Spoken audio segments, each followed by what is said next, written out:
이용 선수의 살신 성인으로부터 시작된 우리가 코너킥을 얻어내죠. 그 지금 생각해도 가슴이 아픕니다.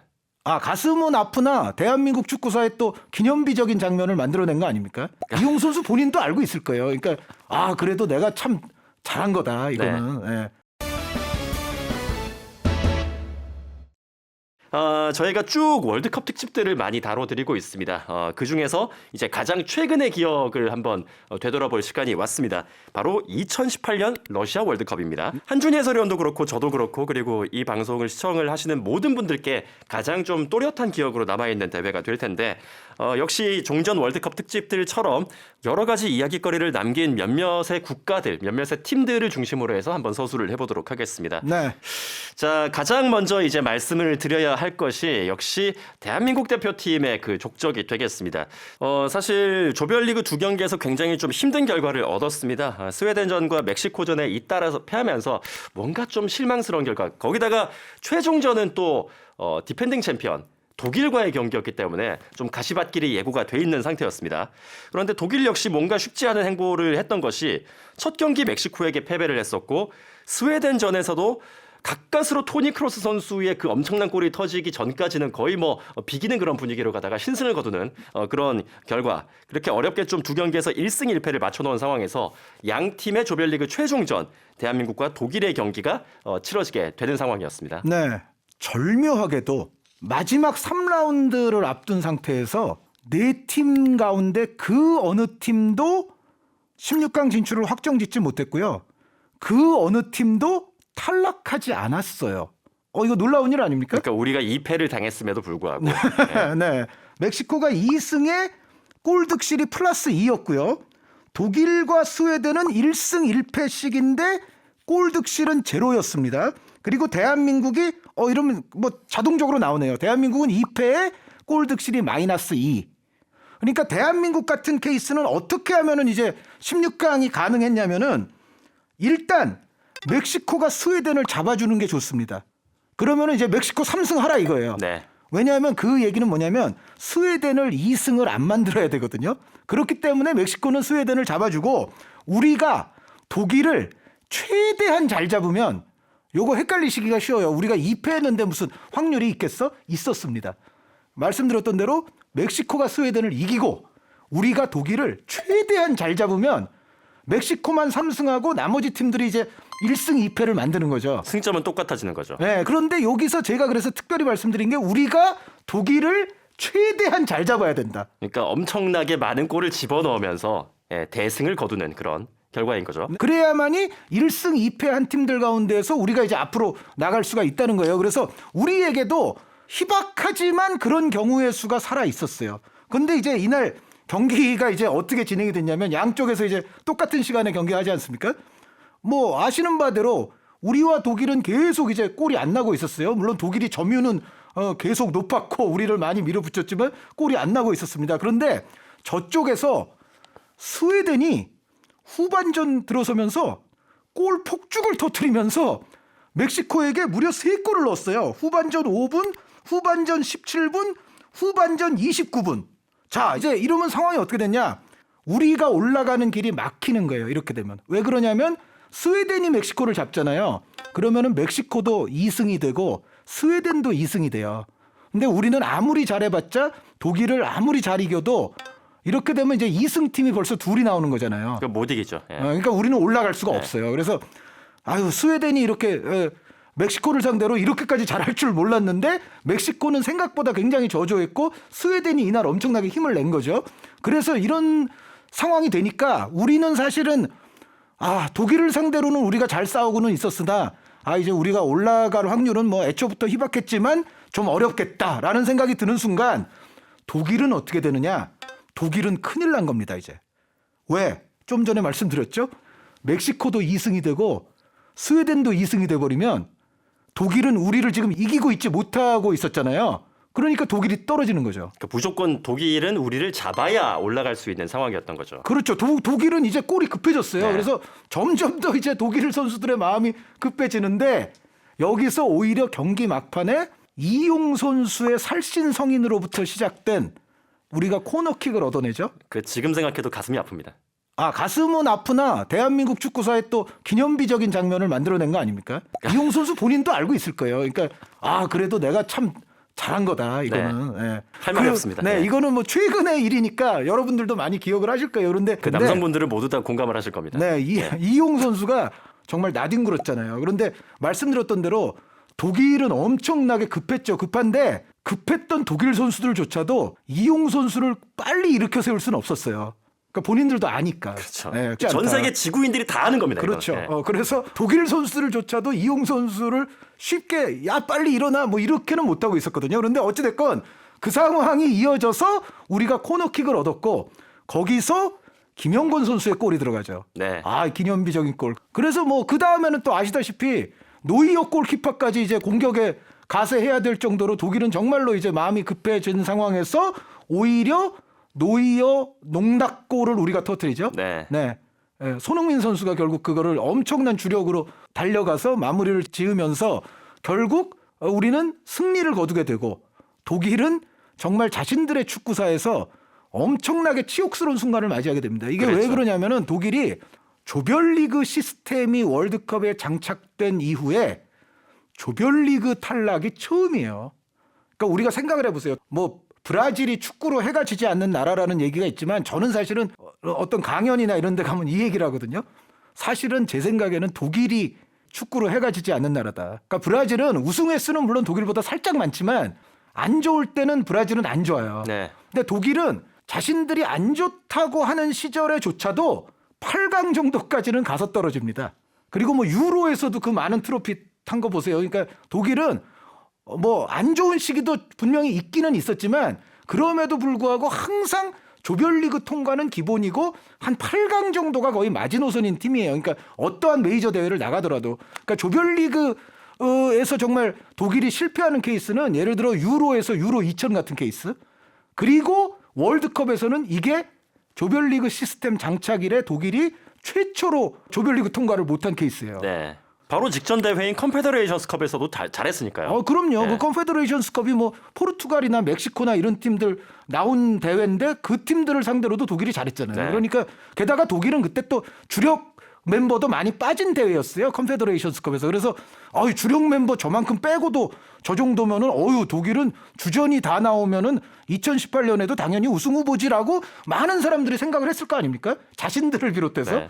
근데 거기서 그냥 조별리그에서 꼴찌하면서 탈락했으니까 그게 독일 축구로서는 상당한 좀 치욕을 경험을 한 거죠. 그렇습니다. 독일이 그렇게 탈락을 당했고 스웨덴과 멕시코가 올라가게 됐고 멕시코가 최종전에서 스웨덴에게 좀 후반전 이른 시점부터 끌려가고 점점 더 패색이 짙어지니까 이 사람들이 뭔가 좀 절망을 하는 모습들이 지금 뭐 유튜브 같은 데 찾아보시면 굉장히 좀 많이 나와 있습니다. 왜냐하면은 객관적으로 생각을 해봤을 때 독일과 대한민국이 붙는다고 하면은 독일이 그래도 이기지 않겠냐라는 그런 생각이 있었기 때문에 우리는 끝났다라고 생각을 하고 있었는데 기적적으로 우리 대표팀이 또 독일을 잡게 되니까 뭔가 멕시코와 한국이 거기서 형제의 나라가 되고 네.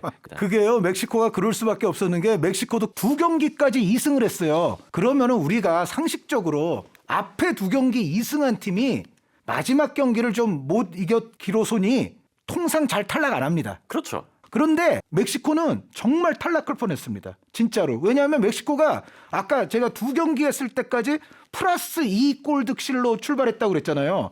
그런데 스웨덴한테 3골을 허용한 거예요. 그래서 순간 골 득실이 2승 1패에 마이너스 1이 돼버렸습니다. 그러니까 독일은 2승 1패를 만드는 순간 골 득실은 자동 플러스가 돼요. 그렇죠. 앞에 2경기 2승 해놓고 탈락하는 이거 굉장히 힘든 거거든요. 근데 그거를 멕시코가 할 뻔했는데 한국이 그거를 구해준 겁니다. 네. 네. 그 멕시코 주재 한국 대사관 앞에 모여가서 멕시코 국민들이 멕시코와 대한민국은 형제다라는 그런 노래를 부르면서 대사를 그 목마를 태우고 돌아다니는 그런 영상들도 보이는데 한번 찾아보시기 바랍니다. 자, 이렇게 대한민국과 독일을 한번 정리를 해봤고요. 사실 16강에 올라간 팀들이 다 그렇게 정해지고 나서 16강에서도 명승부가 굉장히 많았습니다. 하지만 그래도 우리나라에서 가장 화제가 됐던 16강전이라고 한다면 바로 한준희 해설위원이 해설을 했었던 벨기에와 일본의 16강전이 아닐까 싶습니다. 네. 예. 이 경기는 뭐 여러모로 이 2018 러시아 월드컵에서 하이라이트 경기 중에 하나죠. 사실 대한민국 경기 빼놓고는 이게 제일 하이라이트죠. 아, 물론 이제 우리가 좀 또 일본이 이제 참여를 하는 경기니까 우리가 네. 좀 관심이 많을 수도 있는데 그걸 떠나서 이 경기 자체가 일본이 먼저 2골을 넣고 벨기에가 이제 3골로 역전을 하는데 특히 그 마지막 골은 또 정말 종료 직전에 들어가는 골 아닙니까? 그렇죠. 그것도 어떻게 보면 일본이 조금 더 안정적인 플레이를 할 수도 있는데 그렇지 않고 약간 과감한 플레이를 시도했다가 볼이 벨기에로 바로 넘어가는 바람에 이제 아주 빠른 역습을 하나 얻어맞았단 말이에요. 그래서 전체적인 이 시나리오와 내용이 이 월드컵에서 아주 하이라이트 경기가 아닐 수가 없었어요. 그렇습니다. 그런데 이제 이 경기 이전에 이제 스토리로 좀 돌아가 보면 일본이 사실은 3번째 16강 진출에 성공했습니다. 그 아시아 국가로서는 정말 대단한 기록이죠, 이것도. 게다가 일본 같은 경우는 그 할릴 호지츠 감독을 월드컵 한 2개월 전에 바이바이를 했어요. 그러면서 이거 월드컵 망치는 거 아닌가라는 걱정도 있었는데 거기서 그래도 보란 듯이 16강 진출에 성공을 했으니까 굉장히 성공적인, 그리고 벨기에를 아주 궁지에 또 몰아넣지 않았습니까? 그것만 보면은 잘했던 월드컵이라고 볼 수가 있는데, 그런데 이게 있죠. 일본이 조별리그 마지막 경기에서는 또 5점을 남겼어요. 일본과 폴란드전. 폴란드는 사실은 이때는 2경기 하고 나서 이미 탈락이 확정이 됐어요. 그러니까 네. 폴란드는 안 되는 팀이었는데 59분에 폴란드가 먼저 한 골을 넣었습니다. 어떻게 보면 이제 그 순간은 일본이 큰일 난 거예요. 지금 세네갈한테 밀리게 되는 상황이거든요. 그런데 74분에 세네갈 콜롬비아전에서 콜롬비아가 골을 넣었어요. 자, 만약에 이대로 경기가 끝날 때 일본과 세네갈은 1승 1무 1패가 똑같고요. 자신들이 이미 붙었을 때 2대2로 비겼었어요. 그러니까 상대 전적도 논할 수가 없어요. 네. 골 득실, 다득점, 상대 전적까지도 똑같았습니다. 여기서 이 2018 러시아 월드컵부터 도입된 페어플레이 포인트가 이제 말을 하게 됐거든요. 페어플레이 포인트에서 일본은 4장의 옐로우 카드가 있었고요. 세네갈은 6장의 옐로우 카드가 있었습니다. 그러니까 마이너스 4점 대 마이너스 6점. 그렇죠. 네. 그러니까 자, 일본 대 폴란드전이 0대1로 일본 패배, 세네갈 대 콜롬비아전이 역시 0대1로 세네갈 패배. 요대로만 끝나면 일본이 다 똑같고 그다음 페어플레이 포인트로 세네갈을 제치고 올라가는 상황이 됐어요.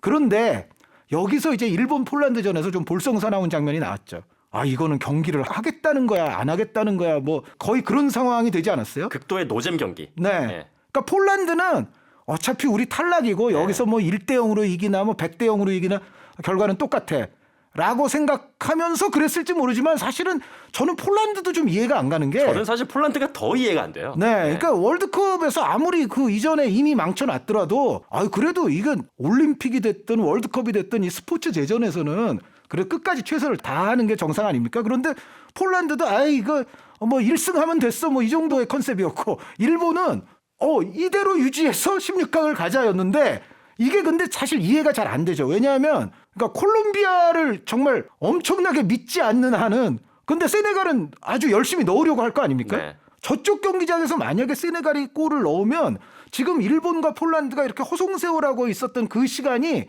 나중에는 일본에게 엄청난 독이 돼서 돌아올 수도 있어요. 그런데 저렇게 한다? 아니, 세네갈이 추가 시간쯤에 골 넣지 말라는 법 있어요? 근데 저쪽 경기장의 상황이 분명히 다르게 흘러갈 수도 있는데 계속해서 이제 경기를 안 하는 것 같이 했단 말이죠.